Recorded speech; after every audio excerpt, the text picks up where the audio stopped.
ஹாய்ங்க. Morning 8:00க்கே நான் கிளாஸுக்கு கிளம்பிட்டேன்.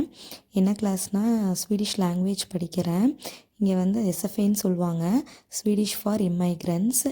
இங்கே ஐடி ப்ரொஃபஷன்ஸ் தவிர்த்து மற்ற எல்லாத்துக்குமே வந்து ஸ்வீடிஷ் லாங்குவேஜ் கேட்பாங்க. அதனால் படித்து தான் ஆகணும், இல்லைன்னா வேலை கிடைக்கிறது ரொம்ப கஷ்டம். அப்புறம் இங்கே ஸ்வீடிஷ் வந்து 4 லெவல் இருக்குங்க, ஏபிசிடின்னு. அதுக்கப்புறம் படிக்கணும். இது ஃபஸ்ட் லெவலு.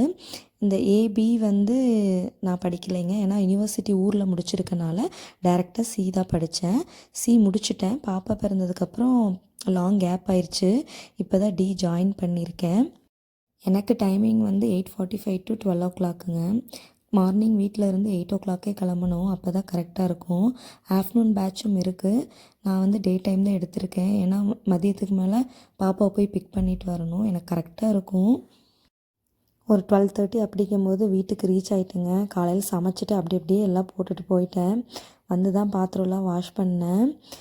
1:00 ஆயிடுச்சுங்க. அதுக்குள்ளே பாப்பா பிக் பண்ண கிளம்பிட்டேன். இங்கே ஸ்கூல் எப்படி ஃபுல் டே விடணுன்னா, 2 பேரண்ட்ஸ் ஒர்க் பண்ணால் ஃபுல் டே விடலாம்.